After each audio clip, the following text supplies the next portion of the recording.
Oi, Valério, tudo bem? Oi, bom dia, Mauro. Bom dia, Rebeca. Bom dia a todos que acompanham o Fórum Café. Cá estamos. Manhã Cá chuvosa e fria em São Paulo.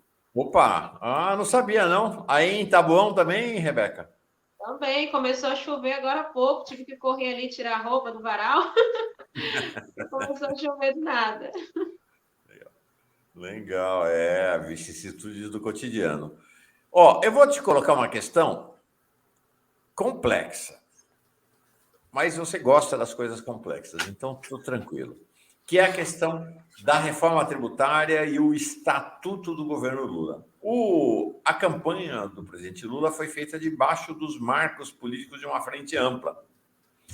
Era uma frente ampla pensada para a luta política, essencialmente, e imaginava-se que haveria no interior dessa frente ampla, porque essa frente ampla contempla da esquerda à direita tradicional, e que haveria no interior da frente ampla uma grande disputa em torno do tema que nos divide.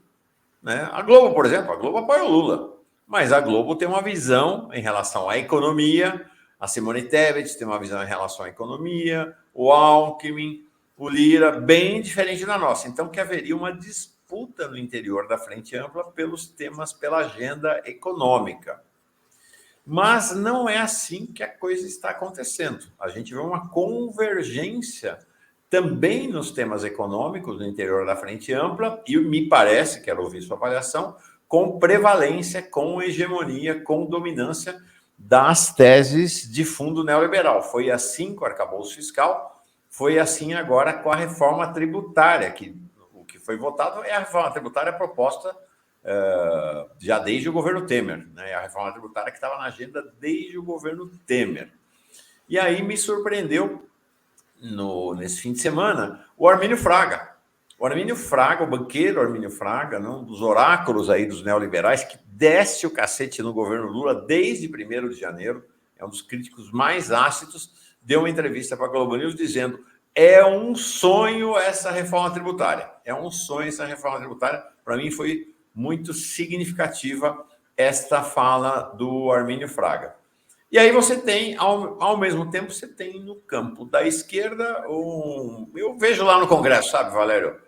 Tem muita gente que discorda do arcabouço, discorda da reforma, mas que vota a favor porque faz considerações políticas ou até por receio de se isolar em relação ao governo Lula. Mas houve 3 parlamentares do PSOL que não votaram, que se abstiveram, teve uma repercussão muito grande: a Sâmia Bonfim, a Fernanda Melchiona e o Glauber Braga.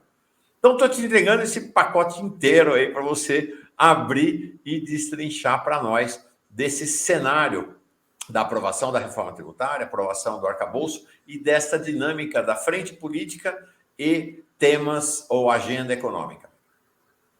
Muito bem. Bom, é um problema grande. Então, como sempre, nós temos que dividir em partes menores para depois reconstituir o todo e ter uma visão de conjunto.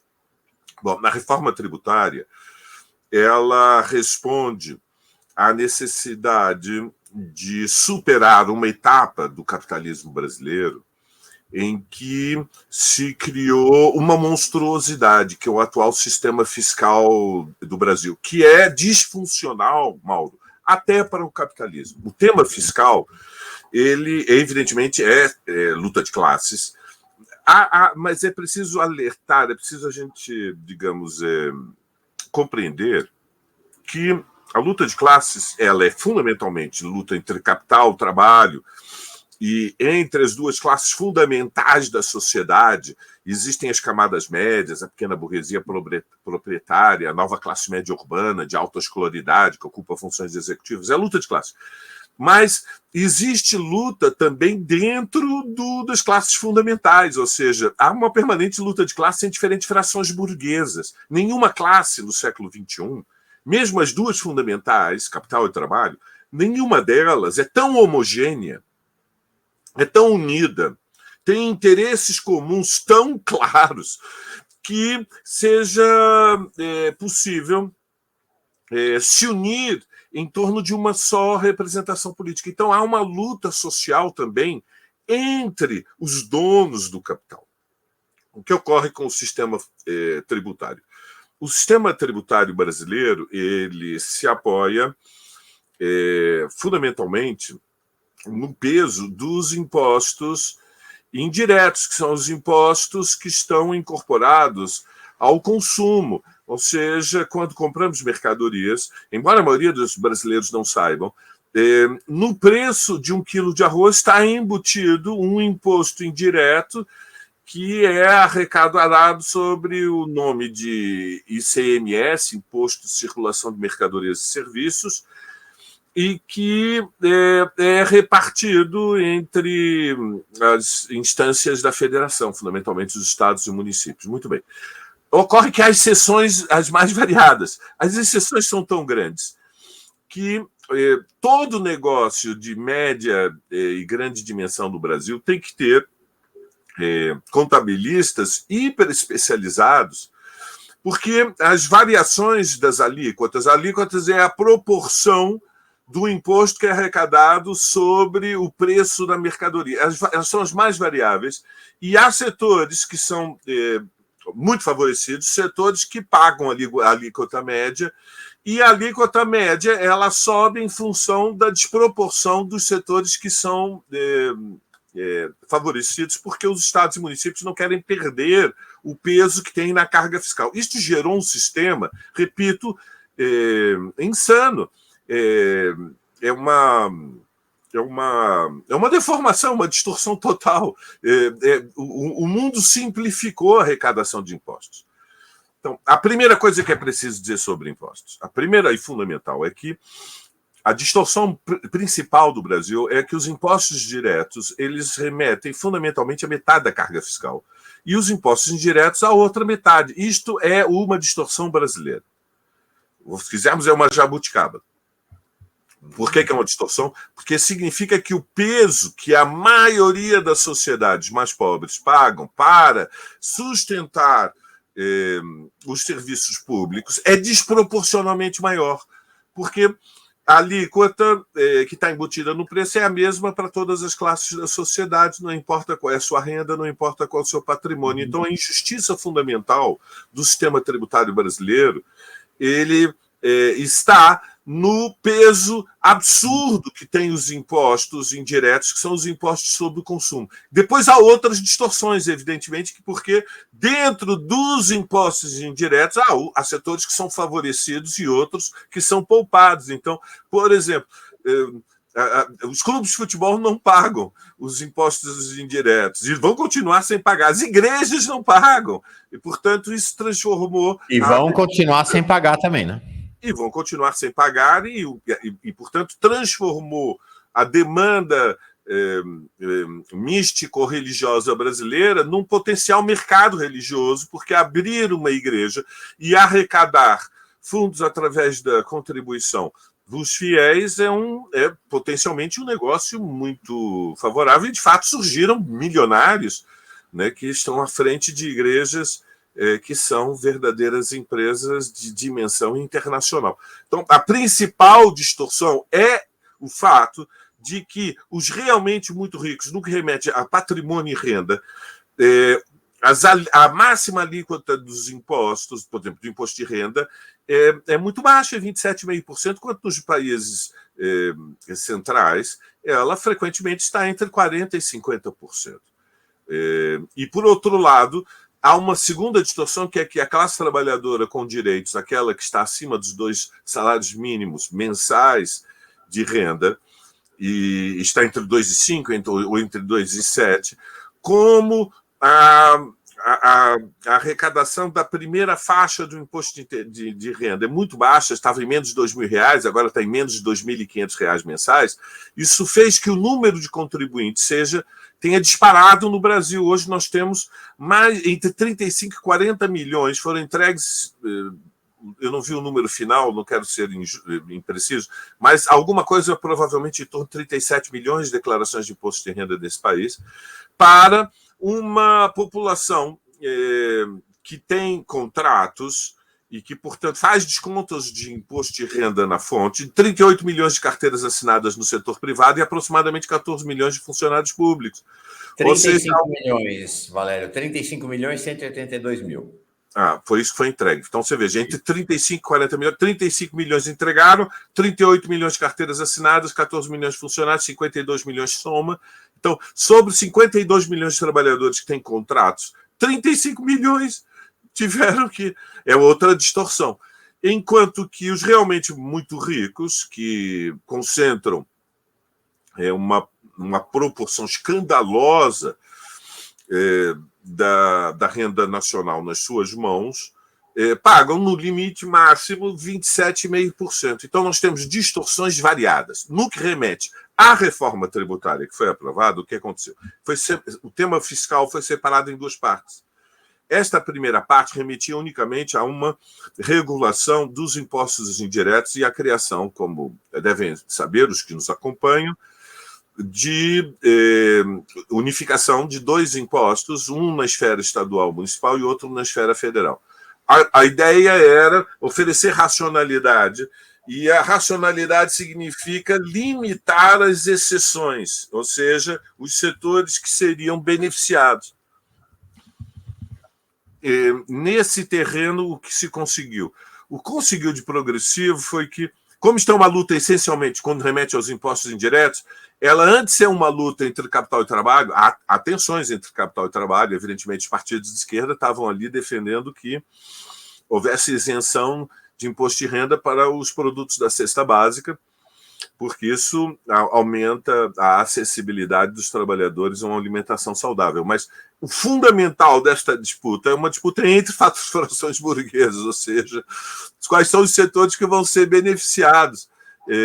E, de fato, o que ocorreu é que prevaleceu a ideia da alíquota única e prevaleceu a ideia da suspensão da guerra fiscal entre os dois estados. Isto é progressivo.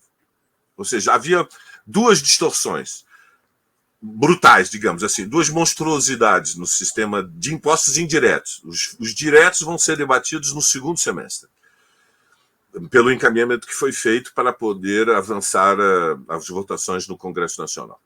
O que aconteceu de progressivo foi que se resolveram dois problemas. O primeiro, foram reduzidas as exceções, se estabeleceu um sistema mais unificado de unificação da alíquota, ou seja,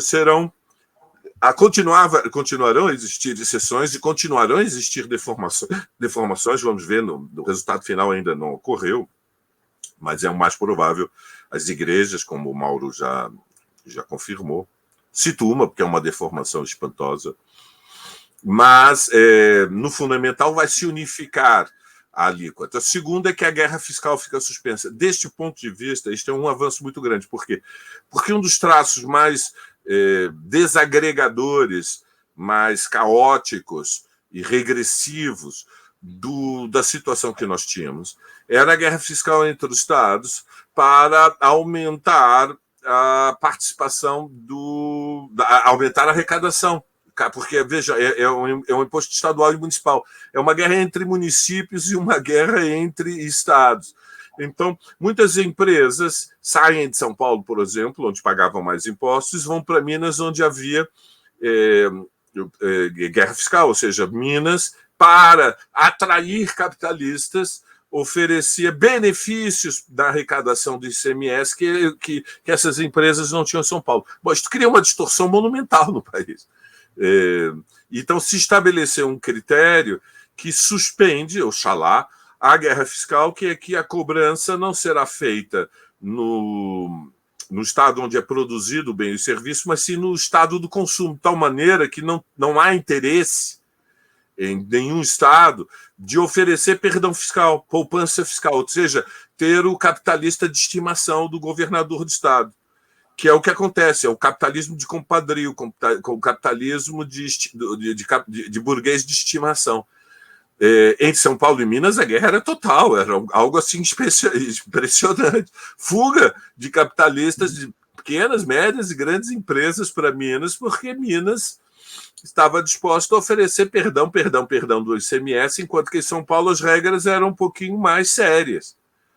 Então, o sentido progressivo, Mauro, da votação da reforma fiscal são estas duas medidas. Uhum.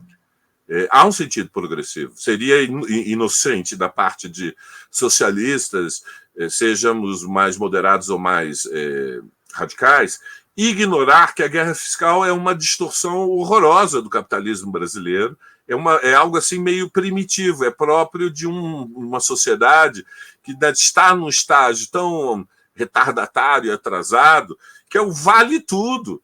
Ou seja, para arrecadar dinheiro para ter um pedaço maior da torta da carga fiscal, governadores e prefeitos fazem o vale tudo, criam o capitalismo da selvageria total, com perdão fiscal, para rivalizar com o município que está ao lado, para rivalizar com o governo do estado que está ao lado. Isto é o sentido progressivo. Mas não tem só um sentido progressivo, é mais complexo, porque é um tema, como eu disse, de conflitualidade entre frações burguesas. Esta briga era uma briga fundamentalmente entre diferentes frações burguesas. Uhum. E nós podíamos, evidentemente, ter uma linha que não é incomum na esquerda, que é a linha do nem-nem. Ou seja, nos colocamos acima do conflito entre as frações burguesas em disputa. Tem governo do Estado e tem frações burguesas que querem manter a guerra fiscal porque acham que vão se beneficiar. Tem governos e municípios e prefeituras que querem regras unificadas para o sistema. E nós temos nem. Eu creio que é um erro.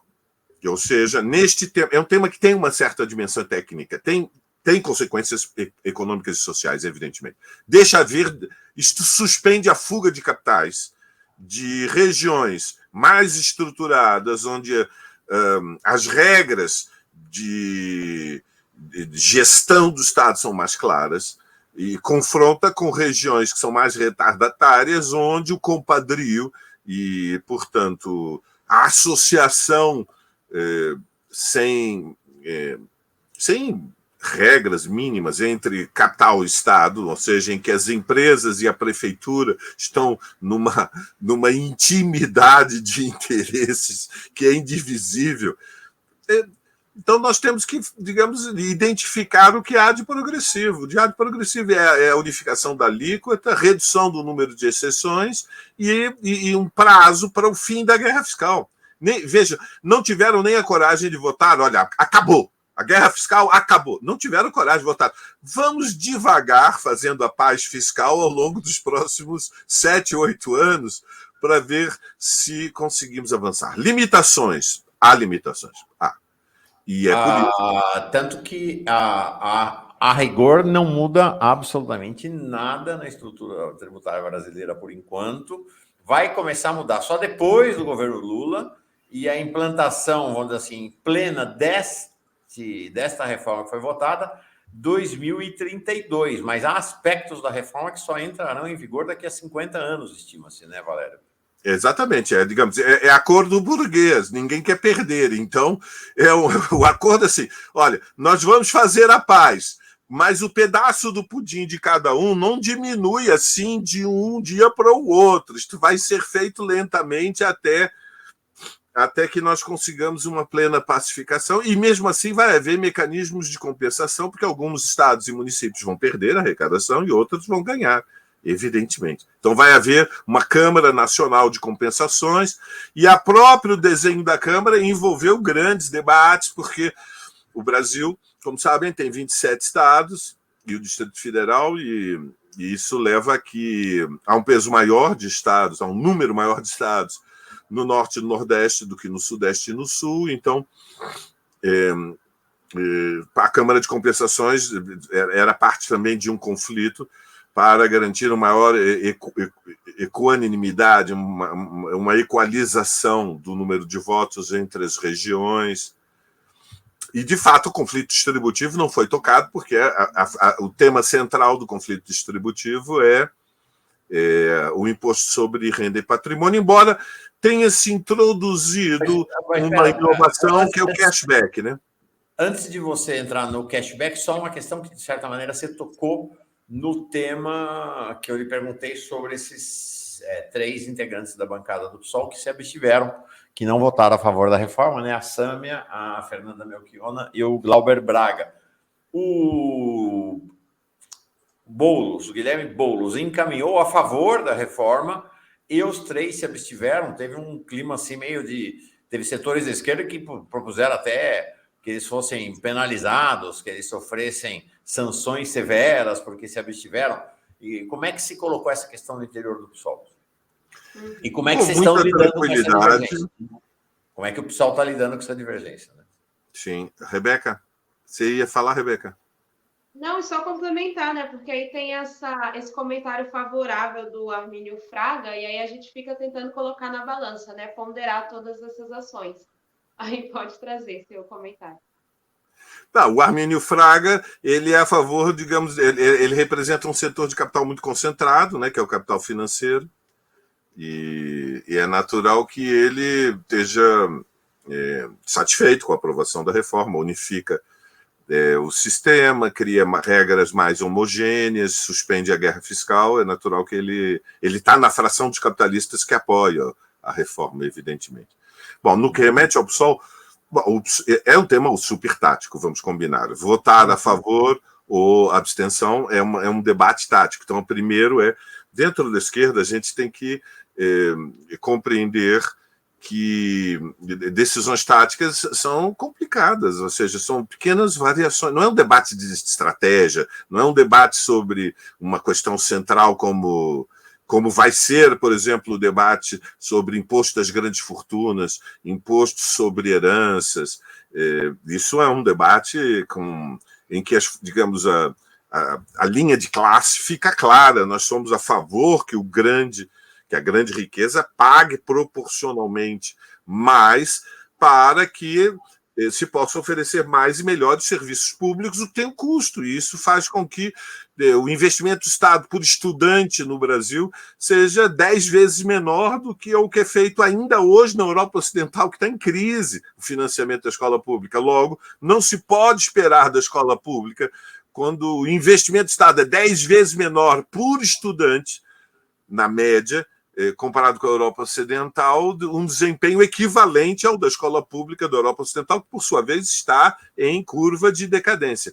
Não é esta natureza, é um debate de tipo tático e, portanto, é perfeitamente legítimo que o Glauber, a Fernanda e a Sâmia, que são deputados que orgulham o PSOL, que têm cumprido um papel, creio que toda a esquerda reconhece nas CPIs, enfim, na atividade parlamentar destacada, tem toda a liberdade de fazer o seu protesto, né?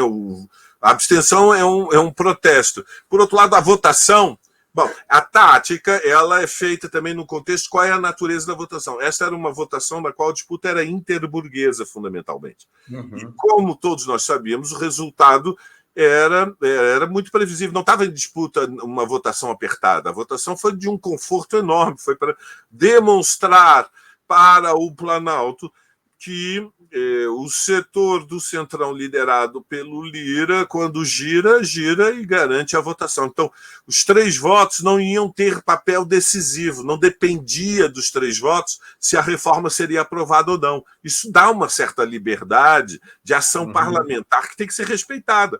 Quiseram, evidentemente, se diferenciar para dizer que tem pontos que foram aprovados que são horrorosos, ou seja, que tem que botar a mão no nariz, a mão na boca e engolir o que é muito amargo. E existem pontos, os argumentos não são sensatos. Há pontos horrorosos, já citamos a isenção de impostos para as igrejas. Eu, pessoalmente, digamos, a minha opinião do campo político, que eu estou dentro do PSOL, da resistência, do PSOL Todas as Lutas, nós éramos a favor de encaminhar a votação, sim, a votação favorável. Por quê? Porque, no fundamental, a reforma ela corrige uma distorção estrutural do capitalismo brasileiro. Então, veja, muitas vezes nós temos que definir se é uma mudança que, digamos, não tem sentido anticapitalista, mas se é uma mudança progressiva. O sentido progressivo dessa reforma é manter a unidade brasileira. Veja, o Brasil é um país federativo, é um país que tem desafios históricos que são diferentes do Chile e do Uruguai, que são países, ou da Argentina, são países unitários. O Brasil não é um país unitário. O Brasil é uma nação em construção. Ou seja, do ponto de vista histórico, quando a gente usa uma métrica complexa para comparar qual é o estágio de construção da sociedade nacional com as suas vizinhas, por exemplo, existe uma métrica para nós fazermos. O Brasil é uma nação ainda em construção, é muito menos homogênea, não é um país unitário. Tem desafios, mantendo as proporções, mais próximos do Estado espanhol do que de Portugal. É parte das responsabilidades daqueles que lutam em defesa da classe trabalhadora e dos oprimidos, a luta nacional, porque o Brasil é uma nação oprimida do mundo e, portanto, aumentar a unidade, o sentido nacional é progressivo. A guerra fiscal é a desagregação da nação.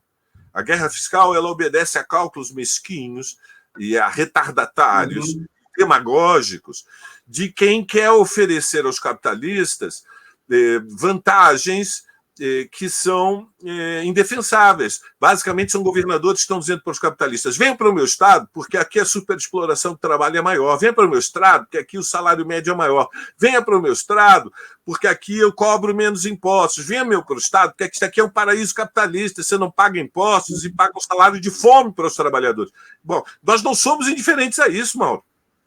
Isso desagrega a nação, ou seja, faz com que as regiões mais retardatárias puxem para trás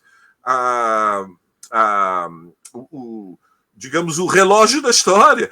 Eles estão permanentemente segurando o Brasil no atraso da história. Nós queremos empurrar para frente, nós queremos dar um empurrão, nós queremos acelerar a história, nós queremos transformações. Para isso, muitas vezes, nós temos que nos aliar a frações em temas táticos, frações burguesas, fazendo a demarcação de classe, ou seja, fazendo o voto favorável à reforma tributária no aspecto que ela tem progressivo e dizendo publicamente: fazemos o voto, mas estamos com a garganta engasgada, porque tinha que ser melhor, tinha que ter avançado mais, tinha que acabar com os privilégios, tinha que acabar com as exceções que são indefensáveis.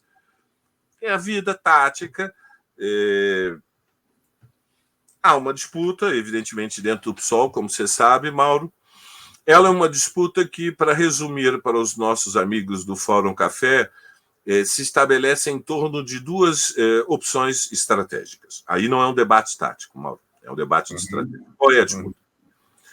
O PSOL e a esquerda mais militante, a esquerda socialista, a esquerda com impulso anticapitalista, deve ser oposição ao governo Lula, que é uma opinião, ou o PSOL deve, em função da conjuntura que há no Brasil, ter independência do governo Lula, ou seja, não entra no governo, mas defende o governo contra a oposição de direita, que, na verdade, é uma oposição de extrema-direita. Então, são dois caminhos. Envolvem duas avaliações da conjuntura. A primeira parte da premissa que o governo Lula é um governo burguês, é um governo de coalizão ampla que faz a gestão do capitalismo, e o lugar dos anticapitalistas é ser oposição de esquerda, e significa denunciar todas as iniciativas que prejudicam os trabalhadores e impulsionar a luta das massas populares pelos seus direitos. A segunda, aquela que eu defendo, que é a resistência, junto com a Revolução Solidária, a Primavera Socialista, são as três correntes que compõem o campo PSOL Todas as Lutas. Somos uma maioria no PSOL, vai haver congresso este ano. Somos uma maioria, mas uma maioria ali em torno de 60%, 55%, 60%, depende da votação. Como vai haver congresso, há disputas públicas, essa votação também, digamos, de diferenciação não foi indiferente a eleição de delegados que já vai começar agora, Mauro, no final de julho e durante agosto. Nós vamos movimentar mais de 50 mil ativistas e vai haver votação em urna e vai se medir forças entre os dois blocos. Então, a nossa avaliação da conjuntura é que a oposição no Brasil é extrema-direita, ou seja, não há nenhuma possibilidade, a relação social de forças não abre o caminho para mobilizações de massas que levem os setores mais avançados dos trabalhadores a completar a experiência com o governo Lula e abrir o caminho para um governo mais à esquerda, um governo socialista com medidas anticapitalistas. Nossa avaliação é que a alternativa de poder que continua colocada no Brasil é ou o governo Lula ou o governo da extrema-direita. Mas que o bolsonarismo é uma corrente neofascista que dirige a extrema-direita. Isso não é secundário. Porque a extrema-direita podia ser forte, mas o fascismo ser residual dentro da extrema-direita. Mas não é. Ou seja, a extrema-direita é muito poderosa, ela ainda tem a audiência de pelo menos 1/3 da sociedade brasileira, e dentro da extrema-direita, a corrente neofascista, ela é a mais poderosa. E ela estava mostrando para o Miola aqui mais cedo, é espantoso. Depois de tudo que aconteceu do 8 de janeiro para cá, e CPMI e tudo, essa pesquisa Atlas Intel da semana passada, ela foi pré a briga lá dentro do PL, mas ok. Mas, olha, isso é muito chocante isso. Você concorda ou discorda da decisão do TSE que deixou o ex-presidente Jair Bolsonaro inelegível? Concordo, 51,8%. Discordo, 44,6%. É chocante, né, Valério? É chocante. O número, a gente tem que olhar os números, ou então não estamos no século XXI.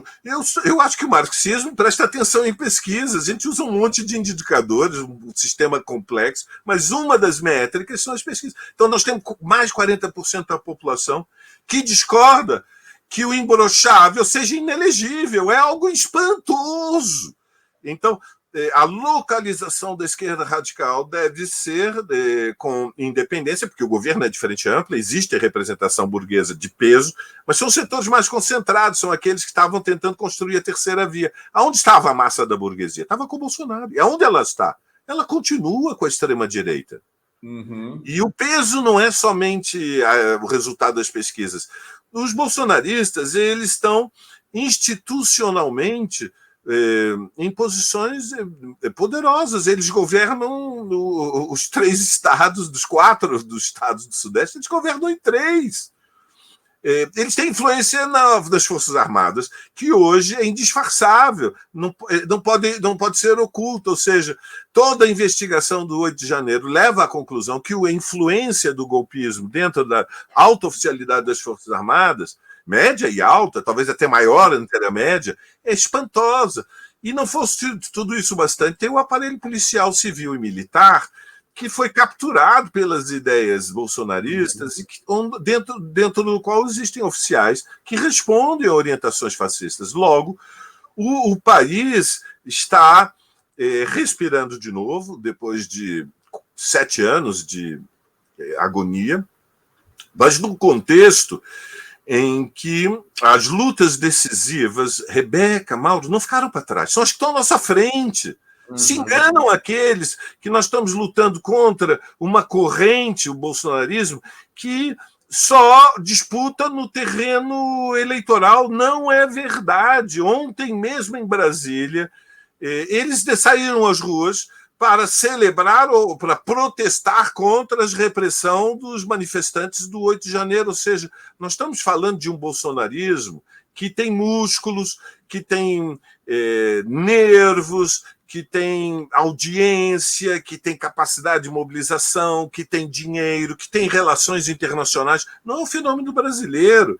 Nós temos que entender a dinâmica do mundo, é um dos traços fundamentais do capitalismo na terceira década do século XXI. Ou seja, quando nós pensamos o mundo, nós estamos falando em crise do sistema internacional dos Estados, nós estamos falando que o capitalismo norte-americano se prepara para uma disputa cujo desenlace é imprevisível de preservação da sua supremacia contra a China, e nesse contexto de blocos, o nacionalismo exaltado ganha audiência imensa. São 20% dos eleitores na Alemanha sugerindo o apoio do voto aos nazistas. São 40% na França. A extrema-direita lidera o governo da Itália. A próxima eleição do Estado espanhol pode, pela primeira vez, levar de volta um partido fascista à coalizão do governo nacional, porque o PP, para ter a maioria, depende do apoio do Vox. E cito somente alguns países, ou seja, há uma clivagem no sistema internacional que leva que no Ocidente a extrema-direita se alinha com os fascistas, prevendo um antagonismo entre os Estados Unidos e a China e a necessidade de governos autoritários, ou seja, fundamentalmente, um dos dilemas do mundo contemporâneo é que a supremacia ocidental no sistema internacional dos Estados não parece mais compatível com regimes democráticos liberais, e uma parte das classes, uma fração das classes dominantes está dizendo, para enfrentar o Oriente, nós vamos precisar de regimes autoritários, regimes bonapartistas, regimes semifascistas e, eventualmente, fascistas. Então, não é um fenômeno que pode ser reduzido à caricatura da disputa de cara feia entre o Bolsonaro e o Tarcísio Freitas na reunião do PL de Brasília. É um drama internacional que se expressa em episódios caricatos como esse e que sinalizam o que nós podemos chamar a inquietação do tempo histórico, ou seja, o mundo caminha muito provavelmente para uma catástrofe climática, ou seja, vamos realmente superar todos os modelos mais pessimistas dos climatologistas do painel do IPCC. Construíram vários modelos, dos mais conservadores aos mais dramáticos, e infelizmente a tendência é eventos extremos, e isso, evidentemente, coloca também o desafio da governabilidade, né? Então, você tem o conflito entre Estados, você tem o conflito provocado pela transição energética, você tem o conflito propriamente econômico, ou seja, a tendência à estagnação na longa duração, e agora o fechamento das fronteiras, ou seja, o fim da etapa da globalização. É a orientação oficial do Fundo Monetário, fez reunião há 15 dias, a Georgieva já anunciou. O Fundo Monetário considera que a experiência da globalização foi até limites que desafiam a estabilidade nacional. Os países têm que proteger as suas cadeias produtivas, ou seja, há uma tendência ao nacional imperialismo. Nacional imperialismo significa suspensão da internalização total a qualquer preço e a qualquer custo, que prevaleceu nos últimos 30 anos e que, no fundamental, beneficiou a China, e por isso agora botaram o pé no freio. E, finalmente, há o fascismo. Então, é nesse contexto que nós, a esquerda brasileira, temos que nos posicionar, Mauro. E o dilema do Congresso do PSOL de setembro, né, começamos a eleger delegados agora em agosto e setembro, vão ser feitos em plenárias presenciais, só vota quem vai na reunião. Reunião de esquerda é longa, Rebeca. Reunião de esquerda não é simples. São sempre 3, 4 teses, 3, 4 informes. Cada informe tem 15 minutos, ou seja, com o tempo perdido é 1h30 só para apresentar as teses. Depois abre o debate. Aí abre 20 inscrições de 3 minutos. Já são mais 1 hora. 2h30 não votou nada. Aí depois vem o fechamento, a resposta às intervenções. Bota mais 40 minutos, já vamos para 3h40. Bem sei. O jeito fica com medo. Eu vou urinar agora, eu vou perder alguma coisa importante. O pessoal tem que tomar remedinho para aguentar a reunião. Vai ser disputa dura, e um pouco ela começa com esse voto da Fernanda, da Sâmia e do Glauber, que estão também fazendo onda para dentro e dizendo, bom, o pessoal tem que endurecer, o pessoal tem que ser oposição de esquerda. Vamos lá, pessoal raiz, vamos lá, revolucionários, vamos para a oposição de esquerda. Se nós não formos para a oposição de esquerda, vai crescer a oposição de direita. E não percebe que o risco é que, como a classe trabalhadora está fraturada, o discurso revolucionário de esquerda vai encontrar audiência entre uma parcela da classe trabalhadora que evoluiu para o apoio ao bolsonarismo. É incrível. Tá, a Rebeca está com eco aí na sua. Tá com transmissão. Tá com eco aí, tem alguma coisa aberta aí. Ó, vamos caminhar para o fim, Valério, 9h35 já. Tem uma pergunta aqui que a Rebeca tinha me sugerido. Como ela está com esse problema do eco? Continua o eco. Vou fazer. Nessa questão da reforma tributária, a gente vai saber se a hegemonia nesse debate vai ficar com a burguesia ou com as forças progressistas nas votações do segundo semestre que você pontuou. Né? Então, na votação, vai ter imposto sobre grandes fortunas ou não? Vai acabar essa história de isenção de impostos para dividendos da burguesia? E a questão do imposto de renda. Como é que você prevê essas batalhas em relação ao segundo round, vamos dizer assim, da reforma tributária? Bom, eu prevejo que o cálculo ele obedece à relação política de forças dentro do governo de coalizão que você apresentou para aqueles que nos ouvem no início, ou seja, no terreno econômico tem prevalecido a orientação liberal com desconto, ou seja, o governo, embora seja um governo liderado pelo PT, no terreno econômico é social-liberal, ou seja, é liberalismo com descontos.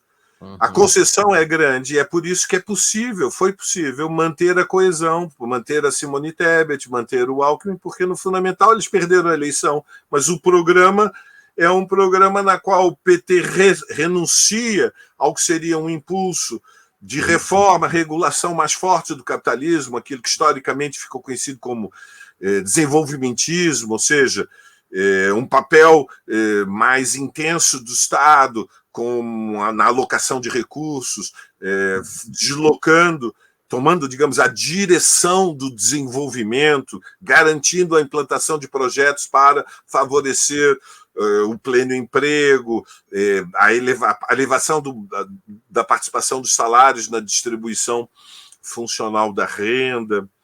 O PT recuou, o PT Lula fez uma escolha com o Fernando Haddad, que foi preservar a orientação estratégica que no Brasil tem sido, digamos, atravessou décadas e que responde à ideia central de que a dívida pública não pode superar os 80% do PIB para garantir que os rentistas, ou seja, os que vivem da renda, aqueles que compram títulos de Estado e recebem a rolagens dos juros, não tenham que se preocupar. Então, o que é provável para a segunda parte do pacote fiscal? É provável um acordo, significa que a situação que existe hoje não vai se manter, vai ser escandaloso, não acredito que é demais. Ou seja, a rigor, os ricos não pagam impostos no Brasil. O Brasil é um paraíso fiscal, não é um exagero, digamos, é um paraíso fiscal light para a burguesia, é um inferno fiscal para as camadas médias, para os setores mais organizados, que têm mais direitos dos trabalhadores. Para os que realmente têm muito dinheiro, é um paraíso fiscal. Como são tantos que andam por aí no mundo. Então, esta situação é insustentável e seria insano o Congresso Nacional, digamos, construir uma muralha para dizer não toquem no dinheiro dos ricos. Então, é muito provável que seja possível regulamentar o imposto das grandes fortunas, que foi aprovado como uma orientação para o Estado brasileiro na Constituição de 88, até hoje não foi regulamentado, portanto, estamos há mais de 35 anos esperando.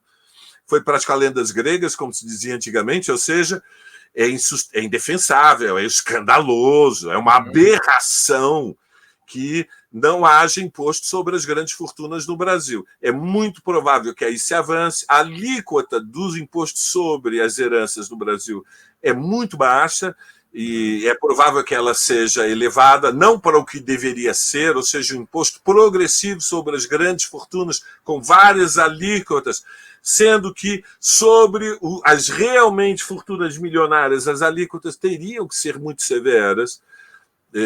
Nós estamos falando deveriam ser alíquotas acima de 40% sobre realmente as grandes fortunas, porque é uma monstruosidade que alguém chegue à vida adulta e tenha direitos incondicionais sobre fortunas na escala de bilhões de reais ou de centenas de milhões de reais. Isso é indefensável, seja qual for a visão do mundo das pessoas. Bom, a minha mãe tinha uma brincadeira que ela não parava de repetir desde que eu e meu irmão éramos crianças, que é que a herança deforma o caráter. Ou seja, que a herança ela prejudica os que são beneficiados por ela, porque deseduca, no sentido de ganhar força para se afirmar na vida, né? No Brasil, a ausência de imposto sobre a herança deformou, produz uma degradação social da sociedade. Então, eu prevejo que muito a hipótese, digamos, mais provável seja o caminho do meio, alguma solução negociada em que haja imposto sobre as grandes fortunas, alíquotas muito baixas sobre as heranças, sem a progressividade que seria necessária, e a aprovação de imposto sobre dividendos. Há um único ponto que as frações burguesas representadas no governo têm acordo, que é o imposto sobre dividendos. Isso eles estão de acordo, porque o cálculo é que, se o imposto for sobre dividendos, ele diminui a necessidade do imposto sobre a folha de pagamentos, que introduz muitas distorções na cadeia. Então, nós temos 3 grandes impostos: dividendos, fortunas e herança. Eu diria, vai ter avanço nas grandes fortunas, vai ter um pequeno passo em frente. Eu espero que não seja um passo de uma tartaruga tetraplégica com confusão mental, que seja um passo progressivo, mais decisivo. E sobre dividendos vai ser aprovado o imposto, porque não há conflito com as frações burguesas mais importantes. Teremos, ao final, um desenlace positivo, mas muito moderado, muito aquém do que seria necessário para aumentar a arrecadação do Estado e poder favorecer uma ação estatal mais significativa, ou seja, o que transforma a sociedade é a luta política, e o Estado, ele cumpre a função de redistribuidor, e, portanto, se aumenta a arrecadação, aumenta a possibilidade de que o dinheiro dos impostos seja aplicado favorecendo os interesses da maioria da população, especialmente daqueles que vivem em condições mais os mais pobres, em condições mais vulneráveis. Então, eu diria que o cenário é um cenário intermediário, viu, Mauro? Em que mas, considerando o caráter brutal, histórico do capitalismo brasileiro, é um avanço pequeno, como se disse uma vez, um pequeno passo para a humanidade, mas um grande passo para o homem. Um pequeno passo para a humanidade, mas um passo até que relativamente grande para o Brasil. Exatamente. Né? Isso é o mais provável, eu diria, e é que este cenário, digamos, ele normaliza, ele, digamos, aproxima o Brasil do contexto aqui do Cone Sul, da política fiscal da Argentina e do Uruguai, e acabamos com a anomalia, que é esta aberração da anistia de impostos, né, para os realmente muito ricos, que é uma aberração brasileira, é uma monstruosidade. Simplesmente o desrespeito à ideia mais elementar de justiça fiscal. Isso tem um sentido que é oferecer algum conforto para aqueles que pagam impostos, que são as camadas médias, né, fundamentalmente, e uma aristocracia da classe operária, uma aristocracia da classe trabalhadora, os petroleiros, metalúrgicos, uma parte importante do professorado. Então, há um segmento mais instruído da classe trabalhadora que também tem uma carga fiscal brutal sobre os seus ombros. Então, digamos, tem o sentido progressivo de aumentar a alíquota da isenção. Houve uma pequena variação positiva já no primeiro semestre, saímos ali de uma faixa em torno de 1.900 para uma faixa um pouquinho inferior a 2.500. Eu espero que a gente chegue à isenção de até 5.000, ou seja, que os pobres e os remediados sejam protegidos da mordida do leão e que a compensação sejam alíquotas numa escala progressiva de 27,5, 30, 32, 35, 37, 40. Quanto mais progressiva, é mais positivo, chegando até os 50% e, eventualmente, superando os 50%, que eu acho que é perfeitamente razoável. Não penso que seja... não há nada de extraordinário em que rendas acima de 400 mil, 500 mil reais sejam penalizadas com um imposto acima de 50%. A gente tem que ter sentido das proporções do que é o país, do que é o Brasil. Nós temos que lembrar que tem 45% da população que vive em condições que são as que prevalecem na África subsaariana. E, portanto, o Brasil não é a São Paulo do centro alargado, o Brasil não é o Rio de Janeiro da Zona Sul. Nós temos mais da metade da população que vive em condições econômicas, sociais, sanitárias, culturais, enfim, o mundo da sobrevivência, com indicadores que são nivelados pelo padrão da África subsaariana, da República do Congo. Então, isto é indefensável num país como o Brasil, que é uma das 10 maiores economias do mundo, que tem a burguesia mais rica do hemisfério sul do planeta. Tem que redistribuir. E lembrando sempre que as sociedades que se precipitam na dinâmica revolucionária são aquelas em que as reformas foram bloqueadas. Ou seja, se não avança por reformas, não se iludam. As condições objetivas se agudizam para a precipitação da tempestade revolucionária, porque nenhuma sociedade pode ficar indefinidamente sem transformação, tem que mudar. E, portanto, a classe dominante tem que aceitar. A questão é se será uma tempestade revolucionária da esquerda ou da extrema-direita. Né? Claro. Porque tem aí os fascistas, como a gente viu, que estão zangados e eles estão na disputa pelo poder, estão na disputa, não é só no Brasil, não, quer dizer, eles também estão olhando o mundo e vendo, olha, tem estagnação capitalista, a China está crescendo muito, tem perigo de catástrofe climática, vamos para governo duro, vamos para governo que tem poder de decisão e impõe ditadura. Então, os fascistas também têm um projeto de transformação.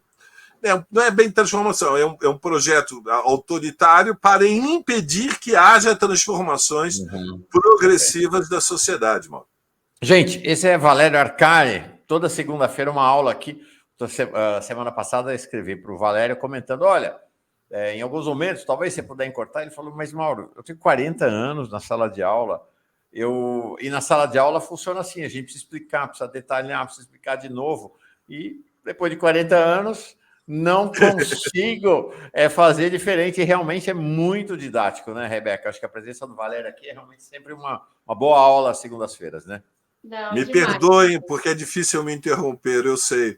Os alunos diziam, a minha filha também me dizia, do café da manhã, papai, menos imponência, menos, papai, menos.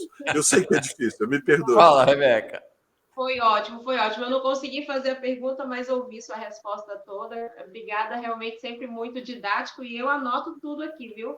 Muito obrigada aí pela sua análise sempre pontual, sempre assertiva. Valeu.